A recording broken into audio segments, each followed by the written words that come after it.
ఈరోజు మంచి aromatic drink ఏ సీజన్కైనా perfect అని చెప్పచ్చు. హెల్దీ నట్స్తో మీ సోల్ని వార్మ్ చేయడమే కాదు, మీ హెల్త్ని కూడా బూస్ట్ చేస్తుంది. మరి ఈ మ్యాజికల్ రెసిపీని ప్రిపేర్ చేయడానికి మీరు రెడీయేనా? హాయ్ అండి, నమస్తే. నేను మీ Mounika. Welcome back to Madhura kitchen. ముందుగా డ్రై ఫ్రూట్స్, 1/2 కప్ బాదం పప్పు, 1/2 కప్ జీడిపప్పు, ఇంకా 1/4 కప్ వరకు పిస్తాను తీసుకోవాలి. ఈ నట్స్ అన్నిటినీ కూడా డ్రై రోస్ట్ చేసుకోవాలి. దానికోసం ఒక ప్యాన్ని పెట్టుకొని అందులోకి మనం తీసుకున్న ఈ నట్స్ అన్నీ కూడా వేసుకోవాలి.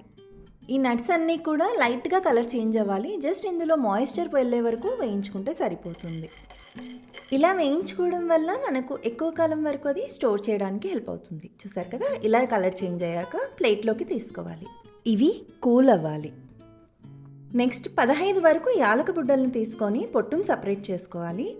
ఈ యాలకులని మనము బాగా మెత్తగా దంచుకొని క్రష్ చేసుకోవాలి, పౌడర్ లాగా. అలా చేయడం వల్ల మనము పల్సరని ఇస్తాం కదా మసాలా మిల్క్ పౌడర్లో, ఇది బాగా బ్లెండ్ అయిపోతుంది. ఈ యాలక బుడ్డల పొట్టుని టీ పొడిలోకి యాడ్ చేసుకోవచ్చు.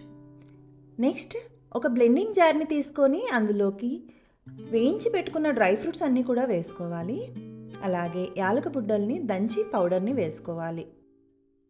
టీ స్పూన్ వరకు పసుపు, అలాగే 1 టీ స్పూన్ వరకు డ్రై జింజర్ పౌడర్, సొంటి పొడిని యాడ్ చేసుకోవాలి. ఈ సొంటి పొడి అనేది ఇమ్యూనిటీని స్ట్రెంథెన్ చేస్తుంది. నెక్స్ట్ 1/2 టీ స్పూన్ వరకు పెప్పర్ పౌడర్ని యాడ్ చేసుకోవాలి. నెక్స్ట్ ఇందులోకి జాజికాయని యాడ్ చేసుకోవాలి. నట్మెగ్ అంటాం కదా, ఈ జాజికాయని మనము తురుము పట్టుకోవాలి. 1/4 వరకు తురుము పట్టుకొని యాడ్ చేస్తే సరిపోతుంది. ఇది హెల్త్కి చాలా మంచిది. సాఫ్రాన్, కుంకుమ పువ్వుని యాడ్ చేసుకుంటున్నాము. ఇక్కడ ఒక 8 స్ట్రాండ్స్ వరకు యాడ్ చేసుకుంటే సరిపోతుంది. ఇవన్నీ కూడా మనము పల్సరన్ ఇవ్వాలి. ఇవన్నీ కూడా రన్ చేసుకోవాలి పౌడర్ లాగా. అది కూడా పల్సరన్. జస్ట్ అలా రన్ చేస్తూ మాటికి మిక్స్ చేస్తూ ఉండాలి. పల్సరన్ ఇవ్వడం వల్ల నట్స్ నుంచి ఆయిల్ అనేది రిలీజ్ అవ్వదు. సో ఇది పౌడర్ లాగా అవ్వడానికి హెల్ప్ అవుతుంది. చూసారు కదా, మనం ఇలా బరకగా తిప్పుకోవడం వల్ల అక్కడక్కడ క్రంచీనెస్ అనేది వస్తుంది. మిల్క్ తాగాలంటే ఎంత టేస్టీగా హెల్తీగా చేసుకున్నామో ఈజీగా అయిపోయింది. అంతేకాదు, ఈ పౌడర్ని మనము ఎయిటెడ్ కంటైనర్లో స్టోర్ చేసి పెట్టుకుంటే 1 మంత్ వరకు ఫ్రెష్గా అలాగే ఉంటుంది. నెక్స్ట్ ఈ మసాలా మిల్క్ పౌడర్ని యూజ్ చేసి మసాలా మిల్క్ ఎలా చేయాలో చూసేద్దామా? నేను ఇక్కడ ఒక ప్యాన్లోకి 2 కప్పుల వరకు పాలను వేసుకుంటున్నాను. ఈ పాలని బాగా మరగనివ్వాలి. ఒకసారి అలా రోలింగ్ బాయిల్ అయినప్పుడు ఇందులోకి 2 స్పూన్స్ వరకు మనం చేసి పెట్టుకున్న మసాలా మిల్క్ పౌడర్ని యాడ్ చేసుకోవాలి. ఈ పాలని ఇలాగే తాగొచ్చు, లేదు అంటే షుగర్ని కూడా యాడ్ చేసుకోవచ్చు. సో చాలా హెల్తీగా ఉంటుంది. మార్నింగ్ అయినా ఈవినింగ్ అయినా ఇలా ఒకసారి తాగితే చల్లకాలంలో మనకు వచ్చే ఇన్ఫెక్షన్స్ అన్నీ కూడా దూరం అయిపోతాయి మనం వేసిన ఇంగ్రీడియంట్స్ వల్ల. ఇప్పుడు ఈ పాలు అనేది 30% వరకు రెడ్యూస్ అవ్వాలి.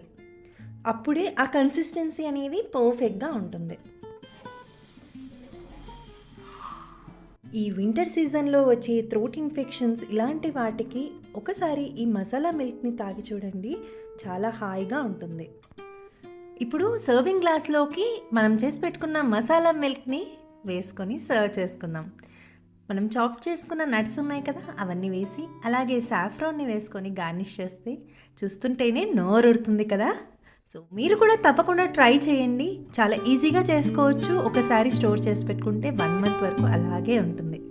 సో టెంప్టింగ్గా ఉంది కదా. మీకు కూడా నచ్చినట్లయితే ఈ రెసిపీ లైక్ చేయండి, షేర్ చేయండి, అలాగే మన ఛానల్ని సబ్స్క్రైబ్ చేసుకోండి. సో ఒకసారి ఇప్పుడు టేస్ట్ చేద్దామా?